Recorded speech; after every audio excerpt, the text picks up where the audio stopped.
What's up, everyone? It's Trainer Dell. I'm with Puddin. Hello. This is her deck profile for her 8 gold bar. Yeah. Can you make any comments? Take us through your mindset when you play this deck. Magic.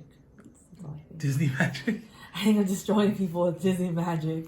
So when I built this deck, my inspiration was most of your favorite favorites. Characters in Disney. Not all of them obviously fit in here. But we'll just go through it. So number one, obviously Stitch, right? Stitch is one of your favorites of all time. So this level 0 Stitch is a 4 of. It's just a clean cut. So that means when it reverses an opponent's character, you can choose one of your characters, rest it, and put in the back row. It has 1 power, 1 attack or whatever. But as long as you have another celebration, or I think just as long as they're all, right? Yes. Which traded wise, it doesn't really matter. I think the only way to get through it is if you only have one other character and someone plays 2 Ursulas or something, then it becomes 3k. So it's usually always 3k. We got Dumbo. He flies. Just during your turn, it becomes 3,000, so it gets the 1k, and then at the start of your opponent's attack, if there's a character across from him, he just flies away. He doesn't want to fight. No, he's a pure soul. He's a pure soul. Dumbo. I just think it was a cool runner profile, honestly. I actually don't know if you know this because I don't think I told you, but my first time being in choir class, we sang the Dumbo song, the one that the mom sings to Dumbo. Oh, no, I didn't know that. I cried. So it's kind of good Dumbos in the deck. Yeah. We got 3 Tinkerbells. This is more my favorite, but this was the brainstorm of choice. Which I needed anyway. And it does work with your deck because you top check, and there's things that top check like this and the Aladdin.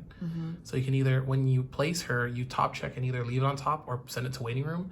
And it's a self, tap 1, or tap self, pay 1, or tap self, whatever. Brainstorm, salvage. It's a little Salvage representation of you. Yeah. Then we got Belle, who's your favorite Disney princess, right? Favorite Disney princess. We got 2 of her. I was gonna go 4, but they were just a little pricey, so I kind of added. I thankfully added 2 other cards that you really like, representing someone else. So, yeah, Belle. When you play her from hand to stage, then you reveal the top card. If it's a celebration character or Disney, which they all are, you can give something 1,500 power. It doesn't even have to be her. I usually just give it her. Yeah. And then when she's sent to the waiting room, you can discard any card, right? Any card, yeah. Any card. And look at the top 4 cards and choose a level 1 or higher. So helps you just at any point in the game. Even in the late game, because you can get to your level 3s or whatever. Or in the mid game for your level 2s and stuff. That's right. I just watched the movie today. We got 2 of these Jasmines. One of your friend's favorite. She's one of your bridesmaids too. Yes. And this obviously is a climax swapper, but it also blinks something out. Okay, it was focusing on something else. So that's kind of cool. It can help against some decks that they need to have their effects to stay. So oddly enough, she stops the other Jasmine that you play if you use it, because it would reset her effect. It just stops herself. We have 2, this is what I changed, 2 Tianas. Which is also my other bridesmaid. Yeah, your other bridesmaid, so that's why there's 2 and 2. And this one, when you play it on stage or it's sent to the waiting room, you can pay 1, discard a celebration or Disney, top check 3, and add any card, right? Just any card. So that's really cool. So they're together. And then just the 1 Mirabelle for Encanto. This is it's so funny. I know, it's literally a vanilla, but it has 2 soul, if you can see right there. If you see right there, she has 2 soul. I'm assuming it's for Casita or whatever. Oh yeah, her and Casita. And so that's the level 0 lineup. Level 1, I mean, you guys probably hear this all the time because we have said it, but your name's actually Jasmine. Yes. So Jasmine, this Jasmine represents you more. Although these are your girls right here. At least I can get one of them because she's too damn expensive. We need to get Ariel for this deck, but she is crazy. So this one, when it attacks, as long as you have 2 or more other Disney or Celebration, she gains 2k. And then her climax combo with this card, I don't know what it's called. We just call it A Whole New World. Is where On attack, you choose one of your characters, and it gains the following ability until the end of your opponent's turn. When it gets frontal attack, you can either send it to the bottom of the stock or back to your hand. So you usually just put it back to your hand because you build up so much stock anyways.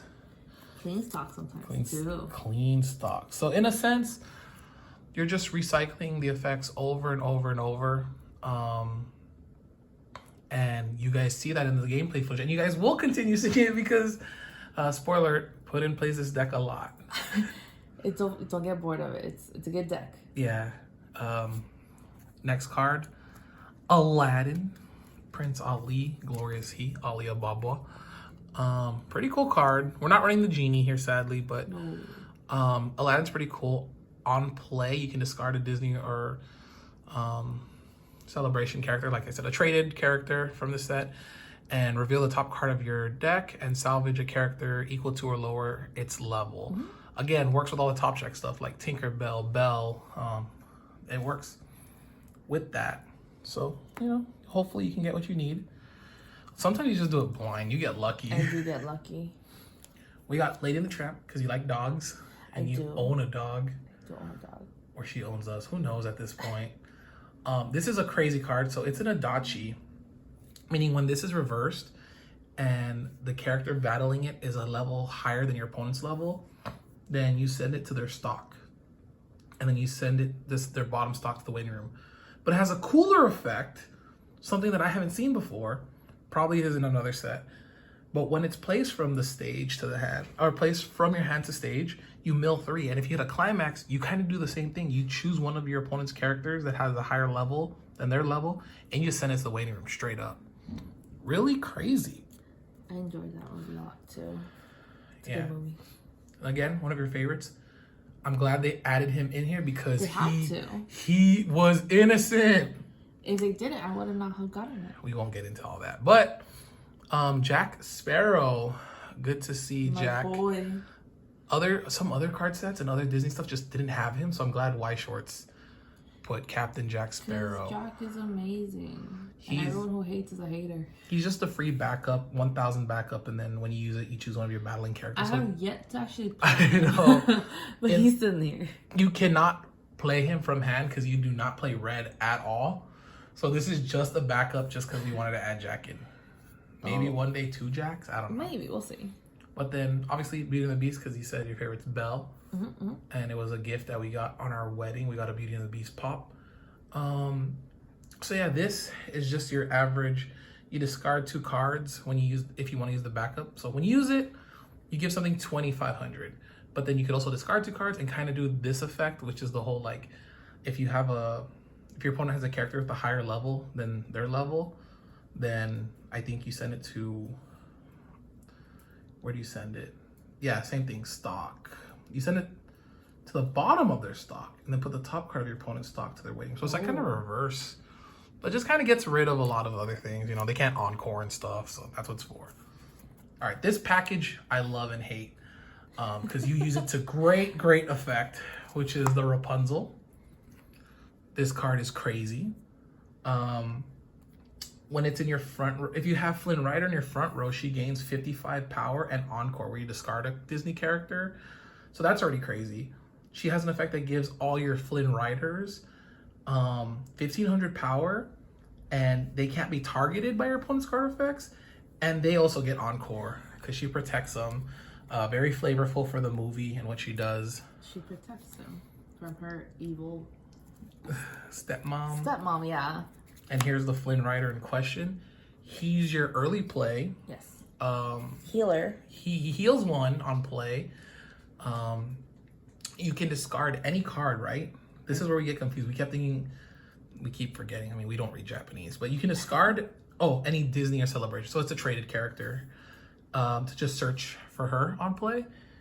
And yeah, that's about it. Just level 2 or less climax, early play, and discard a traded character to search Rapunzel. Very lucky. And healer. So it does a lot. This package right here, if you're gonna play Disney, I'll be very honest, this package is very strong. I think, and to have yellow with this, and to have Belle and Beauty and the Beast, like that, I mean, if you want to run Dumbo, but I think that package in any deck is really good. I don't play them because I want to put into habit while I tried other things out. Like I play the Mouseketeers and stuff to send that to memory and stuff.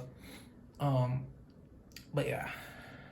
Anyways, Zootopia, just because foxes are your favorite. Foxes are my favorite. I actually did enjoy the movie.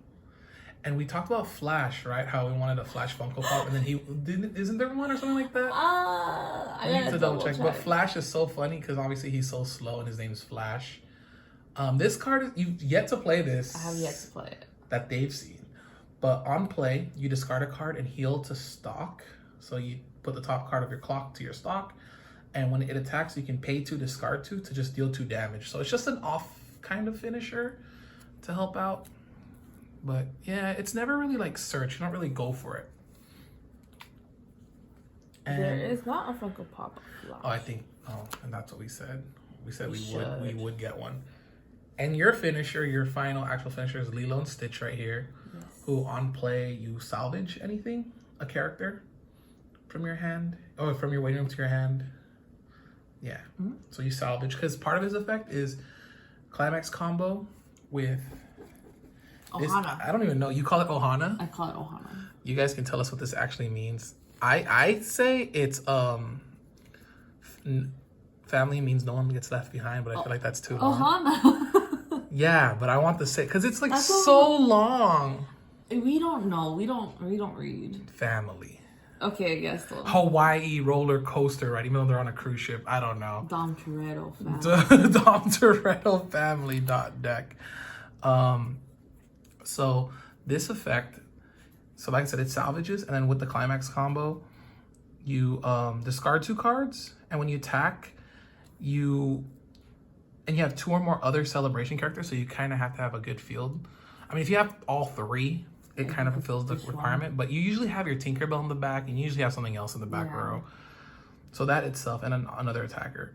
So it just deals 4 damage straight up, and then you can look at the top 2 cards of your deck and rearrange them and send the rest of the waiting room. So if you don't like what you see, you can just send them to waiting room. If you like them, if they're clean, you just keep them on top. Mm-hmm. Crazy card. The fact that it does it on attack, before you trigger and everything. I believe that's how it works. It's on attack, so it's before you reveal the trigger. If I'm wrong, we've been playing it wrong, but I feel like that's how it goes. If I'm wrong, if we're wrong, I would have lost a lot. I don't think so, because a lot of times it's clean anyways. That's true. And plus, I always get fit in. Yeah, it's just crazy. So yeah, but it's very straightforward. It's a very simple deck, actually. It's nothing too crazy. I think the things we forget about are the bell a lot. That's the main one we forget. That's the bell effect. I mean, no, I don't really. Yeah, you don't really need to do this because a lot of decks that I played, except for my actual Disney, like I don't really do early plays too often. No, I tried doing it, but I'm like, oh wait, you don't have anything. I think in one game you actually got it off, like you hit a climax, but I had nothing. So it is. I don't know if that was recorded or if that was just something we were playing like locals or off to the side when we're just practicing. But this is Puddin's deck. Hopefully you guys enjoyed. There will be a link down below actually to the deck list on Encore decks. So yeah, let us know what you think. Hopefully I can beat this deck all day. Without using Mickey. Without using Mickey? I'll play Rental Girlfriend, I believe. You believe in your Rental Girlfriend? I believe. All right. Well, thanks for watching. Peace. Bye.